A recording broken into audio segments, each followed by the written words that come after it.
Emily Short, very pleased to have been able to have Emily come and speak to us. Emily's a woman of many identities: freelance writer, developer, academic, all sorts of things, but it all comes down to interactive fiction, and definitely one of the biggest lights in interactive fiction at the moment. I'm very pleased to have her come and talk to us about the past, present, and future of interactive fiction. Thank you very much, Emily.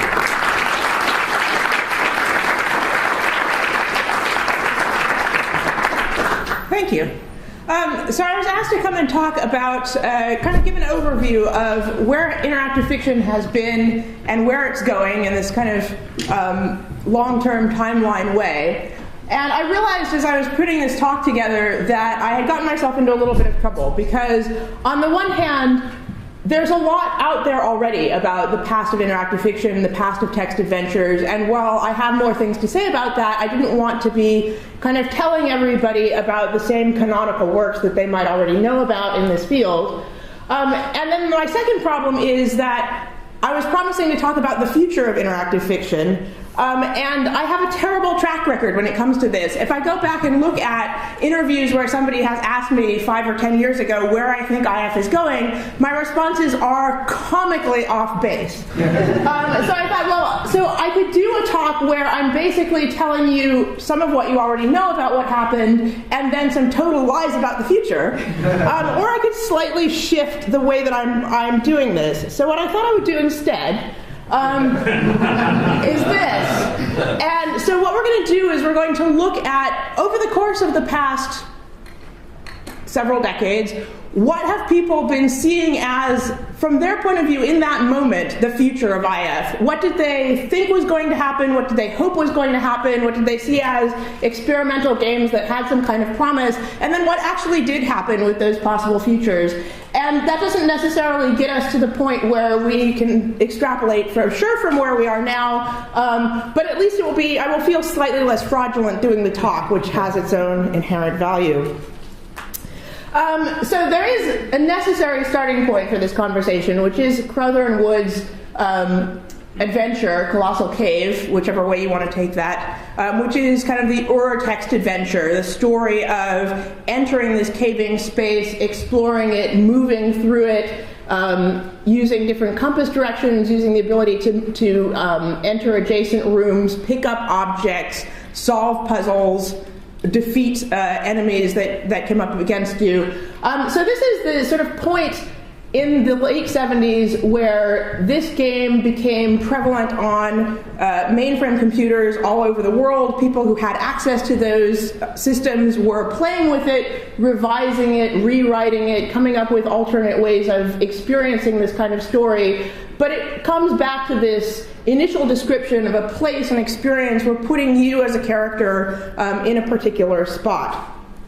And this quite rapidly became a source of interesting commercial possibilities as well. So we saw a number of different commercial entities, Level 9, Melbourne House, Infocom, Scott Adams, different groups of people building versions of this kind of experience, this sort of basic text adventure for home computers. And even at those very early points, people were already starting to think about where can we go that would take this format in a new direction. So here you have Sierra's Mystery House, where they've figured out how to do very sort of basic vector line drawings to enhance the situation. You start to get location images per location in the game, and so foreseeing a future in which every spot you went to was illustrated as one possibility. And obviously that is a future that did go someplace in that, point-and-click adventure games came about, as you all know.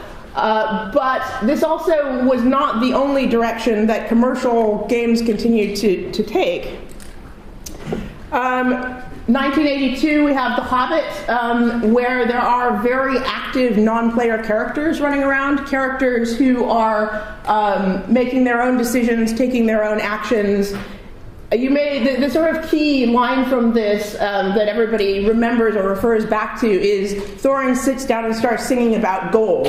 You've got these characters who will do sort of in-scene things in order to kind of express who they are as characters or to push the story forward. And again, this was something that was ambitious, that sometimes led to sort of fantastically bizarre bug states, and was not necessarily universally taken up in other commercial work at the time. It was kind of a concept of what could happen from there. In the Infocom catalog, you get Infidel in 1983, which is their first piece of interactive fiction, their first text adventure, where the ending is unhappy. You are playing as a Western archaeologist who's exploring a pyramid in Egypt. You haven't particularly treated your team of helpers very well, and they've gone off without you.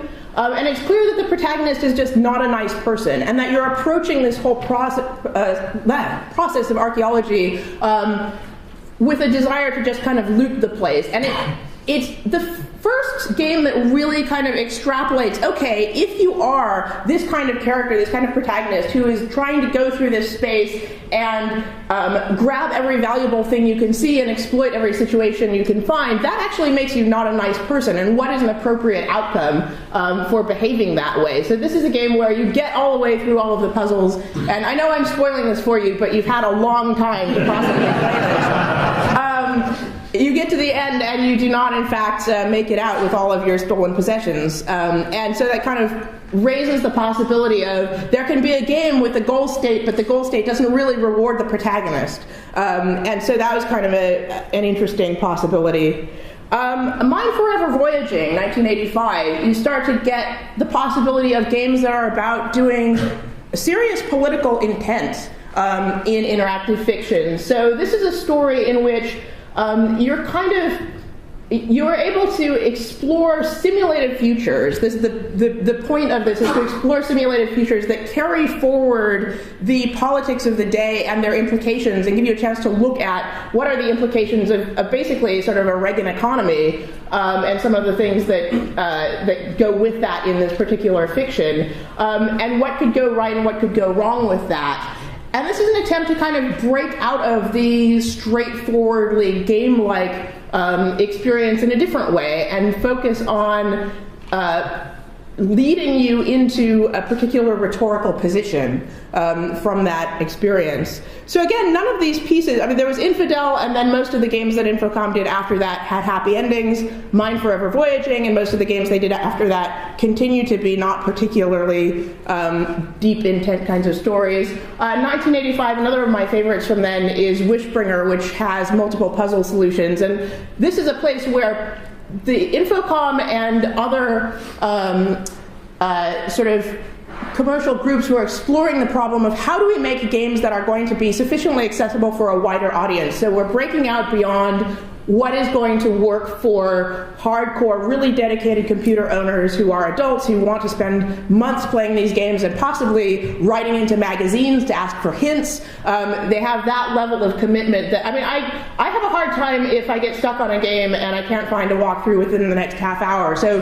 the idea of like actually writing away to a magazine and then waiting for 2 months for the column to come back and tell me how to get past the dwarf, like they were really committed. But this is a point where they're starting to think about game design that would give people a route around that. So Wishbringer introduces the possibility of playing different puzzles at different difficulty levels, and if you find the hard solution, good for you, but if you want to use the easy solution, then you can make progress through the game anyway, and kind of opens up this possibility of targeting a broader group of people.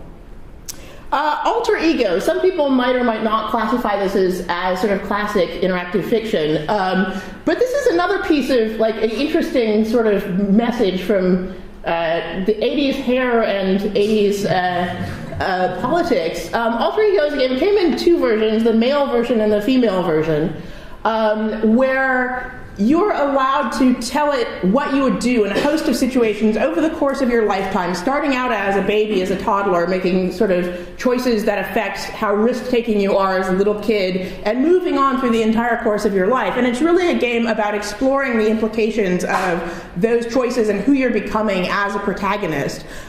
So not so much about, I'm going to tell you one story and I'm going to lead you through that via a series of puzzles, but I'm going to let you explore who you want to be, who you want to shape the protagonist to be, and what that would mean in this context.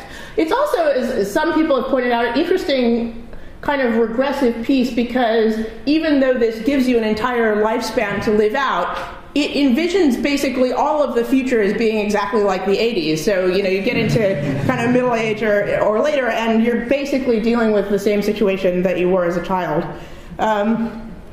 This is one of my favorites, and I've become more and more willing to say it's one of my favorites as time has gone on. Plundered Hearts is the first IF game that I ever actually finished on my own, got all the way to the end of, and it is one of the sort of late Infocom pieces, again looking into what are the possibilities if we're reaching out beyond the audience that we already expect to have and the people who are already buying our games? What if we think about possibly women game players? You would think that as people were thinking about this in the 80s, we would be done with that argument now, but unfortunately not.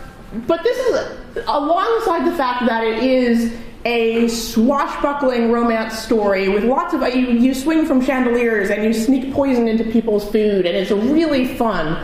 And it also has one of the most sort of extensive plots of any of the games that were coming out at this point, and a lot of things that happened quite a bit later on in interactive fiction development. You can really find some antecedents in this particular piece of, this is a game that is ambitious about giving you kind of a nice narrative arc. This is a piece that is ambitious about having lots of non-player characters running around and having their own plots and their own desires that you're interacting with in these intense person-to-person scenes. And it just kind of takes that part of the interactive fiction text adventure experience someplace that it mostly hadn't explored too much before.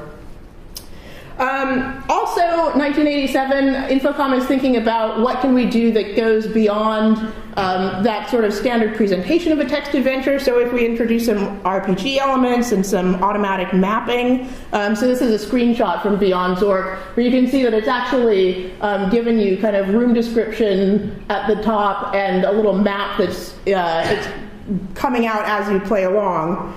And this is really the point at which, this branching out that Infocom was doing was an attempt to broaden their audience and their commercial appeal, and they were laying some groundwork for other possibilities. And then what happened was they went out of business instead. And so this is the point where kind of the story of interactive fiction development shifts towards the hobbyist community, which existed at first on places like CompuServe, then on Usenet, subsequently on bulletin boards.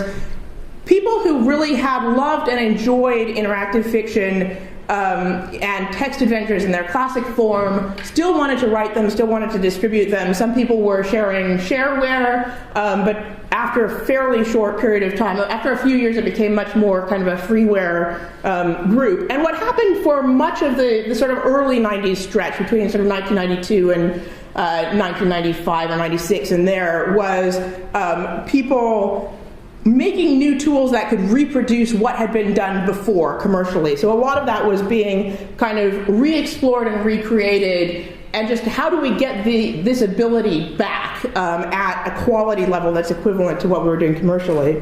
But in the late 90s, that you start to see people getting ambitious again about what is, not to say that the earlier projects were not ambitious, but the question of what does the future of this medium look like starts to recur. And this is the point at which, so what I've been talking about so far, those are things that you may already be familiar with and you may have heard of before.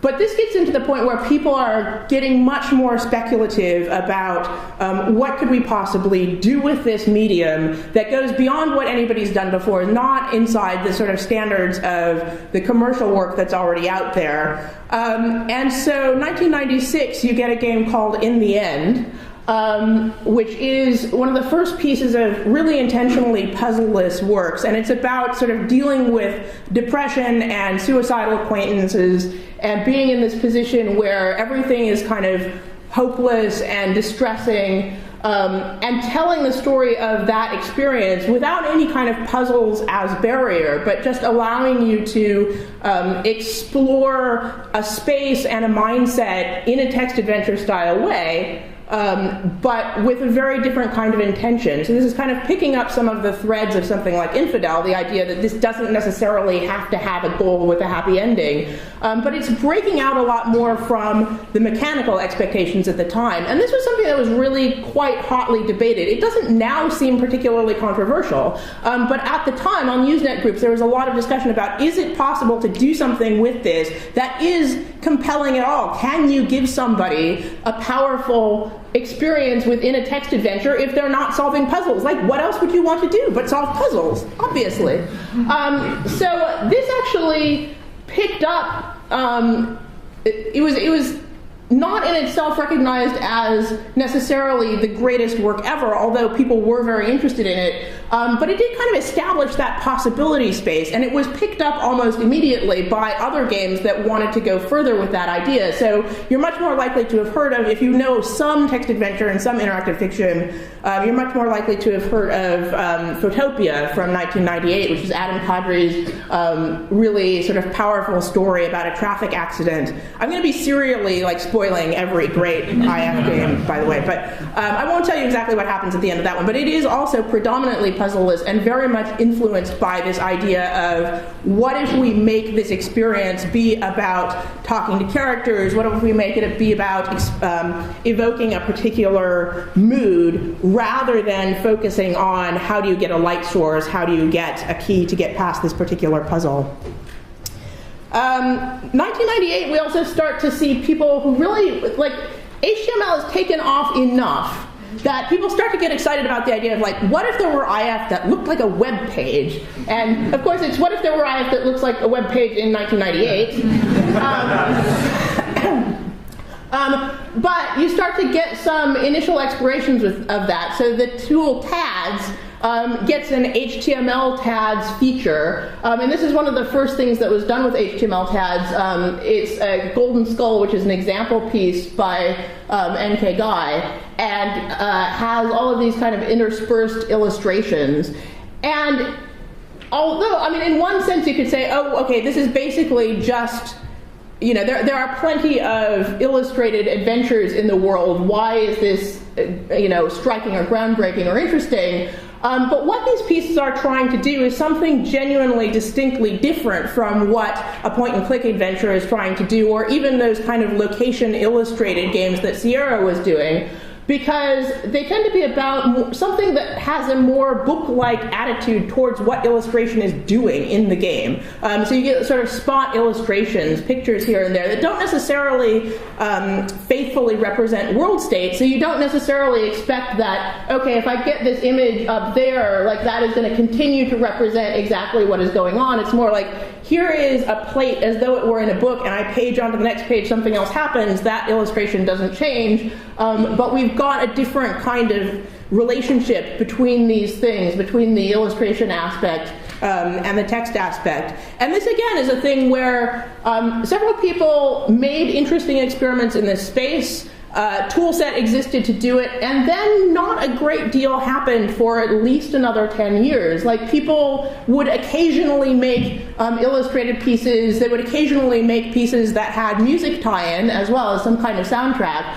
But for the most part, there wasn't really a lot of movement on this front, and part of it was because I think it's asking for more skills from the author. One of the great things about hobbyist interactive fiction is that it was always a medium in which people could work as single individuals. So you didn't necessarily have to have collaborators. You just needed to be an okay level of programmer and have some writing ability, and then you could do it. So as you layer on, and you also would want to be able to make illustrations, and you also would want to make music, then this sort of ability to deliver that falls off a bit. But there was this kind of there was a brief period between 1998 and 2000, I would say, where the IF community was like, yes, this is definitely, like, multimedia IF is totally happening. This is going to be the wave of the future any minute now.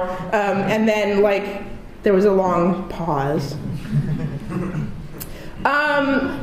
Sam Barlow, you've probably heard of because of her story and because of some of his other work.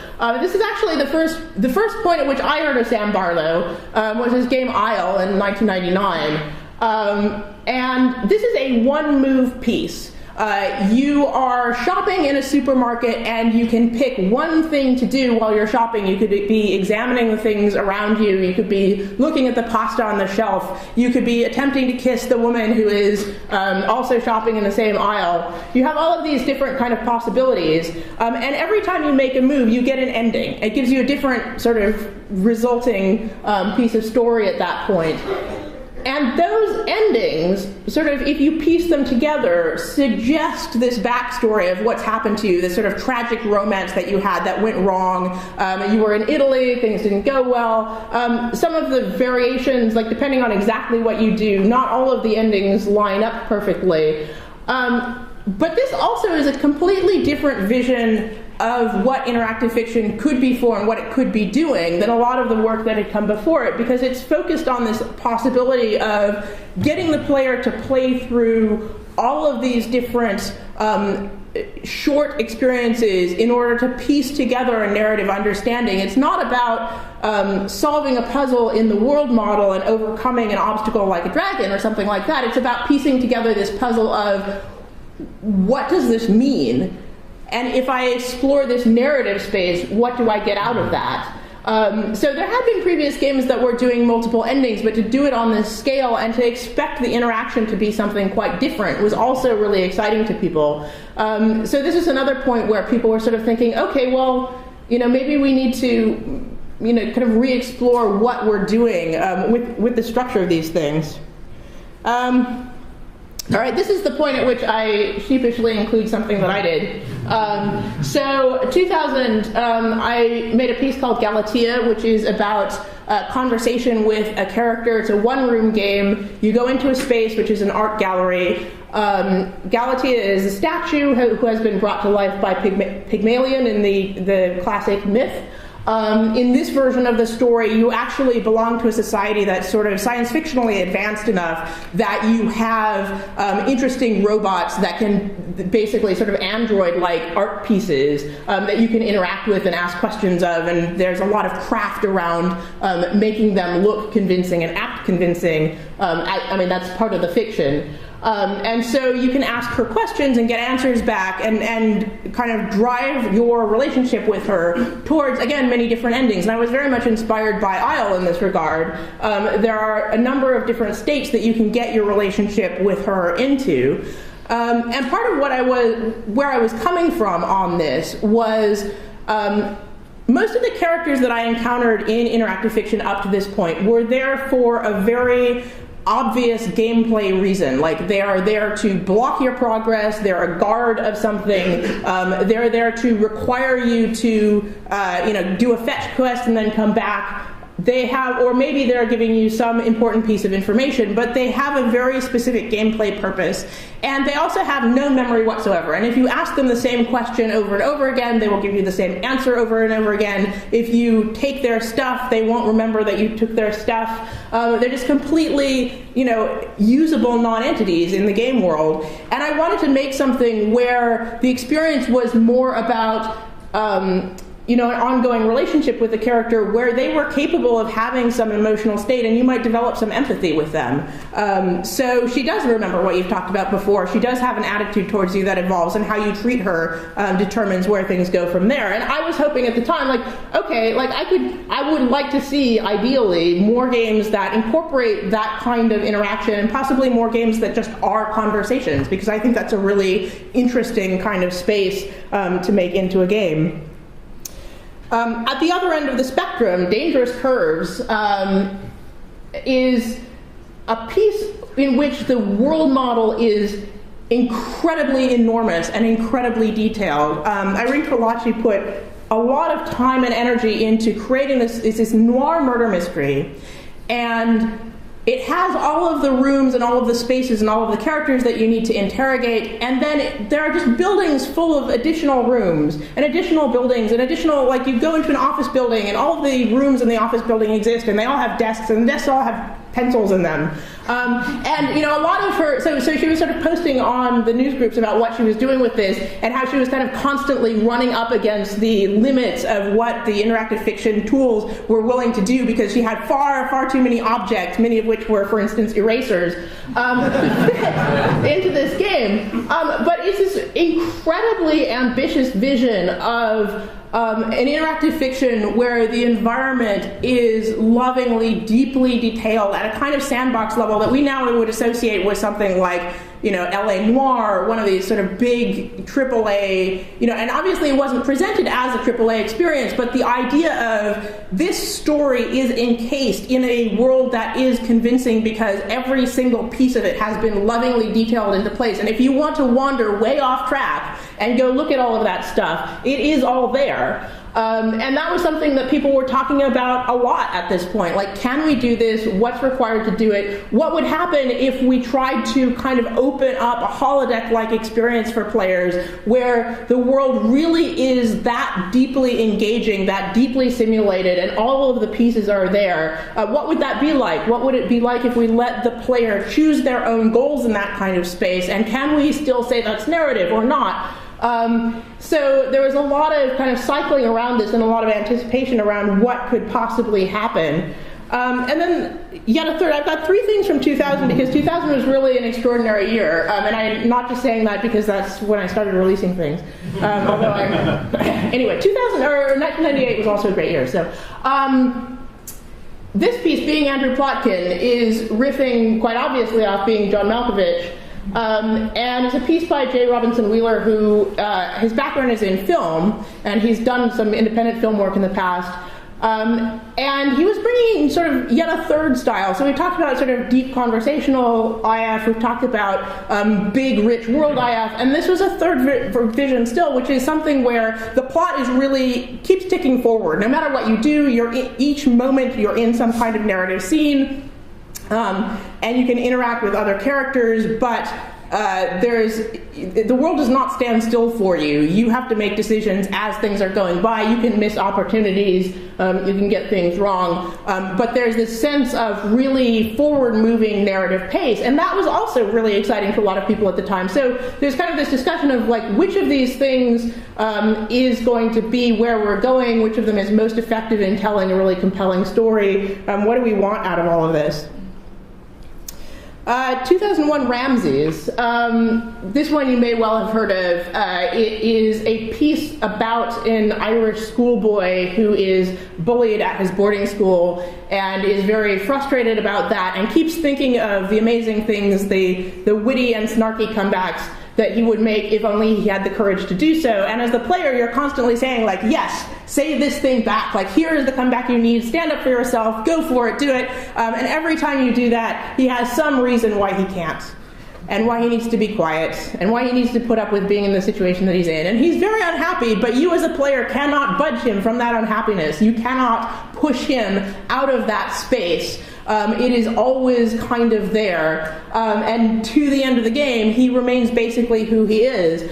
And as a piece exploring the inside of the protagonist's mind, this goes far beyond most of the rest of what was out there. And so this kind of led to a bunch of discussion about how do we make protagonists who are interactive, who are representing the player, but who nonetheless really are quite engrossed in some issues of their own. It really is their story in a way that's tightly characterized and not particularly dependent on what the player is bringing into this, but is something that's more about the player managing being somebody very different from who they themselves might be at home. Like, you might be somebody who is very fond of sort of letting fly with whatever your thoughts might be in the moment. You can't play that person here. This is one of my favorite obscure pieces, Forever Always. So one of the other things we're talking about in 2002 a lot was a kind of recurring problem. So we're really interested in outreach, how we get more people engaged with IF, and also how we push forward the experience of communicating with the game. And one of the things that we were interested in was, okay, commands that we currently have, get the lamp, take this, open the door, those don't really cover anything like the range of natural language human input. And wouldn't it be more fun if we had games that were actually able to understand a much wider range of inputs, and wouldn't that also be more pleasant for players? And so Forever Always is a Scottish romance game in which you have to prevent your beloved from marrying the wrong person. And it's just, some of you may not be able to see the instructions here, but it says, this game uses a somewhat unconventional conversation system. You can't talk to anyone, and you can't ask or tell about anything. All you can do is talk directly. However, what you can do is vary the tone of your speech by typing commands like shout, whisper, growl, and so on. And you can also use adverbs. For instance, you can bristle angrily or muse thoughtfully. However, be warned that the adverb will remain in effect until you switch to a different one. So if you get into your character into an angrily format, they will go on perhaps whispering angrily, growling angrily, etc. For the next several turns. And this is kind of trying to push what the parser could do into some of its edge cases. And this is not the only example of this from around this time, but it's one of the ones that I find most entertaining. But people were also doing things like, what if we made the input sentence able to be much longer than it otherwise would be? What if we were able to understand more prepositional phrases? There's a game called Rematch that's about playing over and over and over again until you find the exact, really quite long command that is going to solve your problem in one move.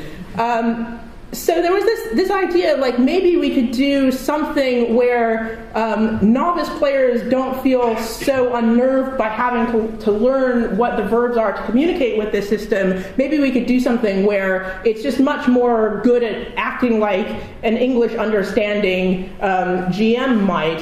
If you were actually having a tabletop experience, wouldn't it be great if it could comprehend you at anything like that level?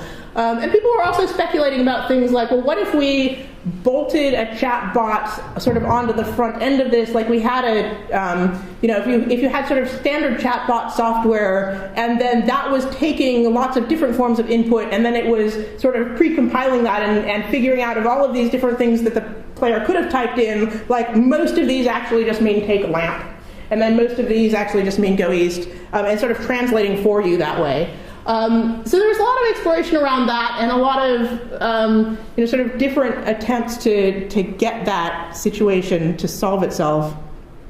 Other big thing, 2004, there was a lot of talk about what can we do with goal-seeking characters, right? And obviously, characters who do more interesting things have been around for a long time. We saw Thorin singing about gold back in the 80s. But the ambition here was something that went beyond that, where you were able to give characters really complex ambitions about what they were going to accomplish in the story, and they would make plans about how they were going to bring those things to fruition and wander around your game world and try to do those things. So this is an example piece called Battle of Walcott Heath, where it actually is simulating a battle with dozens and dozens of actual soldiers running around the space doing things, and you are just a ghost. So your dead body lies at your feet is because you are deceased and you are wandering the battlefield watching what everybody else is doing. And so you get these long outputs of 5 royalist men-at-arms and 2 royalist archers are standing here. Baron Geoffrey is sitting on the chestnut horse.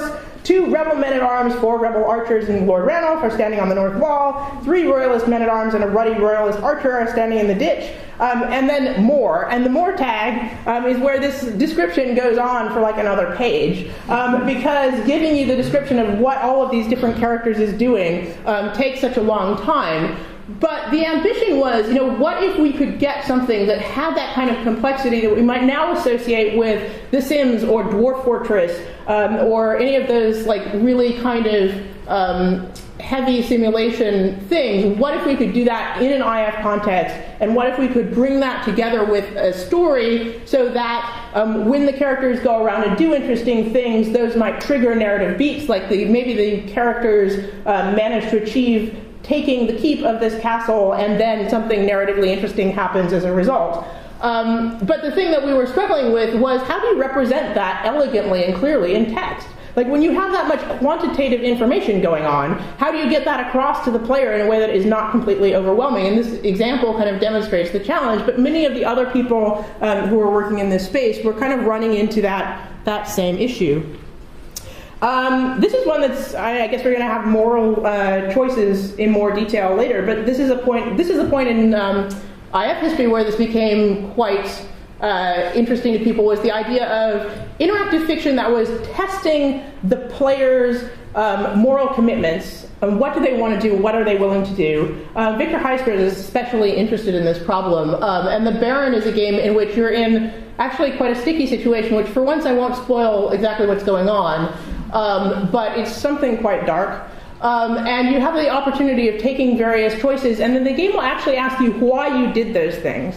So, for instance, there's a point in the game where you can kill a wolf cub, and then it will come back and ask you, okay, why did you decide to do that? Was it because you know that you just killed its mother and so it's going to starve anyway, and thus it was an act of compassion? Was it because you're afraid of it growing up and becoming dangerous to you? And so you get these sort of options of not just specifying what your action was, but what was your reason for doing that action, and what does that mean about how you're approaching this story.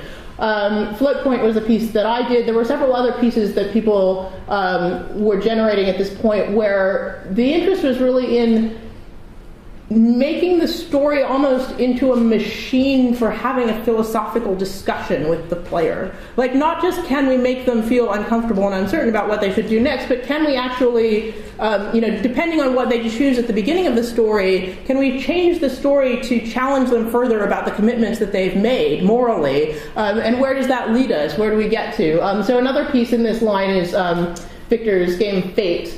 And that also is about kind of an escalating problem where you have to keep deciding what you're going to do about it. And this was a point where, when we were working at it, like, every single one of these steps is something where at the time we thought, all right, this is what interactive fiction is going to be like forevermore. And then actually, in this particular case, there were a few more things like this, but actually this did not become a major IF genre. There are some pieces like that, and then we sort of moved on. 2008, Blue Lacuna. Now this is an amazing game in several respects. It's a really huge, sort of substantial world that's built on Myst fandom. So you've got the kind of experience of traveling through all of these spaces that feel like they are populated by trees and strange machinery and so on. But it's also really tracking what you're doing and building up this idea, what has the player seen so far? So what do I need to show them next in order to move them forward in the story? And also, what do the NPCs think about you? And so that kind of drama management element of there's a piece of this system that is actually picking what to show you next in the story. Maybe that's the way forward. Maybe that's the way we can get people kind of narratively engrossed in this. So the next several pieces are actually not so much pieces about content, but pieces about how are we going to make this commercially viable. And this was a question that came up over and over and over again.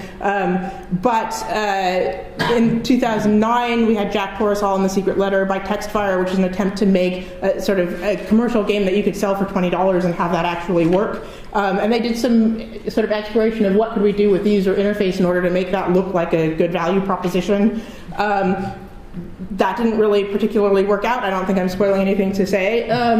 But then there were other explorations. Okay, well, maybe we could couple with, Jay's games and there's lots of indie games that are making money right now. And at the time, like, this is possibly the funniest / stupidest prediction that I've ever made about the future of IF, which is where I said, like, oh yes, there are more and more casual gamers out there. And so what we need to do is create interactive fiction that gives like a good, satisfying, puzzly experience in sort of 5 to 10 minutes, and then work with these sort of puzzle game or sites that cater to that kind of audience and get a lot of ad revenue, because of course ad revenue will continue to come through forever. And that also did not happen. Another thing, kickstarting IF, Hadean Lands, Andrew Plotkin's Kickstarter for $31,337. He managed to get together some funds to write a piece of Parser IF without the, sort of, well, you know how crowdfunding works, but there are sort of all of these different models of how are we going to do this, how are we going to get it off the ground. And then the other thing that we were trying to do around the same time was, oh, hey, books, right? Like, publishers have money, and what we're doing is kind of like books. So what we should do is try and do something that is interactive publishing and feels more literary and reaches out to a reading crowd, and maybe we can do something by making our presentation style more attractive, and maybe that will work. But there were sort of a lot of germs of ideas, and people putting quite a lot of commitment into those ideas. The other major thing that happened in 2012 was the Twine revolution. This is Porpentine's Howling Dogs, but this is a point at which a lot of people started writing interactive fiction in Twine, and the point at which the interactive fiction community, which has up to this point in the story considered itself a text adventure community, started thinking of itself as something bigger than that, and started including Twine to a greater and greater degree and more choice-based works also in interactive fiction competitions, in other things that we were doing. And I don't want to pretend this is not a story of the IF community inventing the idea of choice-based interactive fiction. This is a story of us grudgingly, slowly, and very late admitting that there was something of huge value happening over here which we should probably be paying attention to.